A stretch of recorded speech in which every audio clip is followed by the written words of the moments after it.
আজকের মঙ্গল সমাচার মথি 11 অধ্যায় 11 থেকে 15 পদ।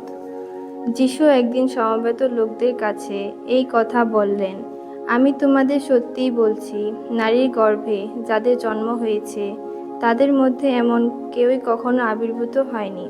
দীক্ষাগুরু যোহনের চেয়ে যে মহান, অবশ্য স্বর্গরাজ্যে যে তুচ্ছতম, সে কিন্তু যোহনের চেয়েও মহান।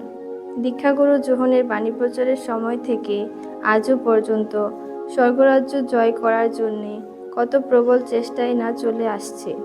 আর এমন প্রবল চেষ্টা যারা করছে তারা তো স্বর্গরাজ্য জয় করেই নিচ্ছে। আসলে সমস্ত প্রবক্তার বাণী ও মসির বিধান যোহন না আসা পর্যন্ত ভবিষ্যতের কথাই ব্যক্ত করে আসছিল।